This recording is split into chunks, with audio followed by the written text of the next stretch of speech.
Hi everyone. நம்ம இப்போ என்ன பார்க்க போகிறோம்னா சூப்பர் பொசிஷன் பிரின்சிபல். ஸோ ஸ்ட்ரெயிட்டாக டாபிக்குள்ளார போயிடும். ரொம்ப சிம்பிள் தான். நம்ம கூலும்ப்ளால ஆர் கூலும் ஃபோர்ஸில் என்ன பார்த்துருக்கோம்னா ரெண்டு பாயிண்ட் சார்ஜ் எடுத்து பார்த்துருப்போம். எக்ஸாம்பிளுக்கு இப்போது ஒரு சார்ஜ் இருக்குன்னு வச்சுப்போம். லைக் எங்கே ட்ரா பண்ணுவா. ஓகே, ஸோ இங்கே ஒரு சார்ஜ் இருக்குது அண்ட் தென் பார்த்தோன்னா இங்கே ஒரு சார்ஜ் இருக்குது. ஸோ இப்படி ரெண்டு சார்ஜுக்கு மட்டும் எடுத்து நம்ம பார்த்துருக்கோம். ஆனால் யூஸ்வலாக ரெண்டு சார்ஜ் மட்டுமா இருக்கும், மோர் தென் நிறைய சார்ஜஸ் இருக்கும் தானே. அப்போ நிறைய சார்ஜஸ்னால் சேரும்போது அதுக்கு நான் ஃபோர்ஸ் எப்படி கண்டுபிடிக்கலான்னு பார்த்தோன்னா இந்த சூப்பர் பொசிஷன் பிரின்சிபல் வச்சு தான் கண்டுபிடிக்கலாம். இப்போ நிறைய சார்ஜஸ்ன்றப்போ நான் இங்கே ரெண்டு தானே போட்டிருக்கேன், எக்ஸ்ட்ரா இன்னொன்று போட்டுமா. லைக் இங்கே போட்டுக்கிறேன், இது ஒரு சார்ஜு அண்டு இது ஒன்று. ஸோ இப்போ 4 சார்ஜ் இருக்குது. 4 சார்ஜுமே நான் என்ன ரெப்ரசென்ட் பண்ண போகிறேன்னா, வெயிட் a minute.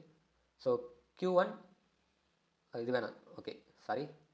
ஸோ இது Q1 and Q2 Q3 Q4. ஏன்னா அப்போ தான் ஈஸியாக இருக்குன்றதுனால Q1 Q2 Q3 Q4 4 charge இருக்குது கரெக்டாக. இப்போது யூஸ்வலாக நல்லா கவனிங்க, இந்த Q1 மேலே Q2 ஃபோர்ஸ் ஆக்ட் ஆக போகுது. அப்போ Q2 ஃபோர்ஸ் எந்த டேரக்ஷனில் ஆக்ட் ஆகும், இந்த டேரக்ஷனில் ஆக்ட் ஆகும். ஸோ Q1 என்ற சார்ஜ் மேலே F1 Q2 ஆக்ட் ஆகுது. அதை நான் என்ன சொல்கிறேன்னா F12 சொல்கிறேன். அண்டு சரி டேரக்ஷன் அப்புறமேட்டு சொல்லுவோம். அண்ட் இப்போ பார்த்தோன்னா Q3ன்றது Q1 மேலே ஆக்ட் ஆகும் கரெக்டாக. அப்போ இப்படி வரும். அப்போ இப்படி வரும்போது என்ன ஆகும், F1 மேலே 3 கரெக்டாக. F1ன்ற அந்த சார்ஜ் மேலே 3ன்றது ஆக்ட் ஆகுது. நெக்ஸ்ட்டு Q4ன்றது Q1 மேலே ஆக்ட் ஆகுது. அப்போது இப்படி வருமா. ஓகே, அப்போ F14. ஓகே, இப்போ நெக்ஸ்ட்டு டேரக்ஷன் எந்த டேரக்ஷனில் ஆக்ட் ஆகுதுன்றது முக்கியம் தானே. அப்போது நான் அதை எப்படி ரெப்ரசென்ட் பண்ணுறேன்னு பாருங்க. Q1ன்ற சார்ஜ் மேலே Q2 ஆக்ட் ஆகுது, ஃபோர்ஸ் ஆக்ட் ஆகுது. பட் இந்த டேரக்ஷனில் போகுது ரைட்டா. அப்போ இந்த டேரக்ஷனில் போகும்போது இந்த செகண்ட் சார்ஜ்லேருந்து தான் ஃபஸ்ட் ஒன்றுக்கு போகுது. ஸோ அதை எப்படி எழுதலாம், ஆர் வெக்டார் 2-1ன்னு எழுதலாம். அப்போ இங்கே என்ன எழுதலாம், ஆர் வெக்டார் 3-1. ஏன்னா சார்ஜ் 3லேருந்து தான் 1க்கு போகுது. அப்போ இங்கே பார்க்கும்போது R vector sorry R cap 4-1 ரைட்டா. அப்போ 4 டிஃப்ரெண்ட் சார்ஜஸ் எடுத்துக்கணும். இப்போது நான் ரெண்டு சார்ஜ் ஐ மீன் F12க்கு மட்டும் எதை போகிறேன்னு வச்சுக்கோங்க. F12க்கு என்னென்னு எதுவேன், F12 ஈக்குவல் டு என்னது நமக்கு தெரியும், K Q1 Q2 by R2. And இப்போ வெக்டார் ரெப்ரசென்ட் பண்ணும்போது என்ன வரும், R21ன்னு வரும் ரைட்டா. So R cap 2-1. அப்போது F31க்கு F41க்கு என்ன வரும், இங்கே 3-1 வரும், இங்கே 4-1 வரும் ரைட்டா. சரி நம்ம எதுவும் F31 மட்டும் எதுவும் 4-1 உங்களுக்கே தெரியும். ஸோ K நல்லா கவனிங்க, Q1 தான் இங்கே நம்ம என்ன போடுறோன்றது முக்கியம் ரைட்டா. அப்போது Q1 சார்ஜ் மேலே Q3 ஆக்ட் ஆகுது. அப்போது Q3 by R2, இங்கே R31 கேப். ஸோ நெக்ஸ்ட் பார்த்தோன்னா R41 vector equal to K Q1 Q4 ரைட்டா, R2 and R41 vector sorry cap. Again தப்பாக சொல்கிறேன்ல.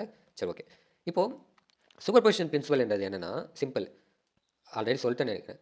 ஸோ இப்போ நான் இந்த ஒரு சார்ஜ் மேலே டோட்டலாக எவ்வளோ ஃபோர்ஸ் ஆக்ட் ஆகுது அப்படின்றது கண்டுபிடிக்கணும்னா, அப்போ நான் இந்த எல்லா ஃபோர்ஸுமே ஆட் பண்ணனா எனக்கு இந்த ஒரு பாயிண்ட் சார்ஜ் மேலே எவ்வளோ ஃபோர்ஸ் ஆக்ட் ஆகுதுன்றது தெரிஞ்சிடும் கரெக்டாக. ஆக்சுவலாக இங்கே தப்பாக எழுதியிருக்கேன், எத்தனை பேர் கவனிச்சிங்கன்னு தெரியல. Wait a minute. F31 4-1 போட்டிருக்கேன், கவனிச்சிங்களா. ஆக்சுவலாக என்ன வரும், F13 F14 வரும் ஓகேவா.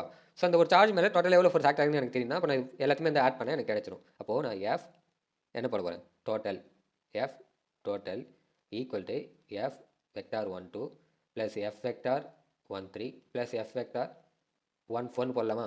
இன்கேஸ் இங்கே நான் 3 சார்ஜ் எடுத்தேன், n நம்பர் ஆஃப் சார்ஜஸ் இங்கேன்ட்டு எல்லா இடத்துலையுமே சார்ஜஸ் இருக்குன்னு வச்சுப்போம். அப்போ என்ன ஆகிடும், F vector 1 ஏன் 1, ஒரு சார்ஜ் மேல் தான் கரெக்டாக, ஒரு சார்ஜ் மேல் தான் n நம்பர் ஆஃப் சார்ஜஸ் அதோட ஃபோர்ஸை எக்ஸைட் பண்ண போகுது. அப்போது n.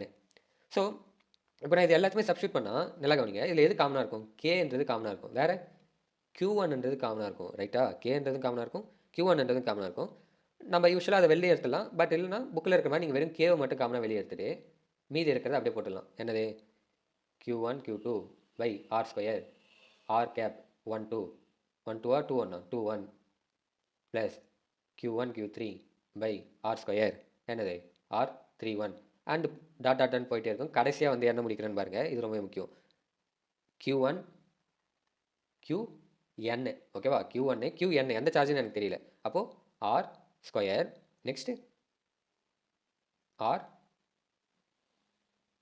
Rn1 அண்ட் கேப் ஓகேவா, புரிஞ்சுருக்குன்னு நினைக்கிறேன். புக்கில் எக்ஸ்ட்ரா என்ன கொடுத்துருப்பாங்கன்னா இந்த R2 டிஸ்டன்ஸ் இருக்குல்ல, அதுவே கொடுத்துருப்பாங்க R21 இங்கே வந்து R21 கொடுத்துருப்பாங்க, R31 கொடுத்துருப்பாங்க. ஸோ நான் குழப்பம் வேணான்ட்டு உங்களை போட்டு குழப்பிக்க வேணான்ட்டு அதை நான் ரெப்ரசென்ட் பண்ணல. பட் இதுவே உங்களுக்கு ஈஸியாக புரிஞ்சிருக்குன்னு நினைக்கிறேன். ஸோ சூப்பர் பொசிஷன் பிரின்சிபல் இருந்தது the total force acting on a given particular charge or given charge is equal to the sum of the vector sum. நல்லா கவனிங்க, வெக்டார் சம் தான், சாதா சம் இல்லை, vector sum. So the vector sum of force exerted by on it by the other charges excite பண்ண force எல்லாத்தையும் நான் total add பண்ணால் அதுதான் சூப்பர் பொசிஷன் பிரின்சிபல். புரிஞ்சிருக்குன்னு நினைக்கிறேன். டவுட்ஸ் ஏதாவது இருந்தால் கமெண்ட் செக்ஷன் மென்ஷன் பண்ணுங்கள். ஆர் புரியல இந்த இடத்துல எனக்கு எதாக இருந்தாலும் கமெண்ட் செக்ஷன் மென்ஷன் பண்ணுங்கள். ஆனால் உங்கள் ஃப்ரெண்ட்ஸுக்கு ஷேர் பண்ணுங்கள், கண்டிப்பாக ஷேர் பண்ண வேண்டியன்னு நினைக்கிறேன். இருந்தாலும் ஷேர் பண்ணுங்கள். தேங்க்ஸ் ஃபார் வாட்சிங். தேங்க்யூ. Signing off.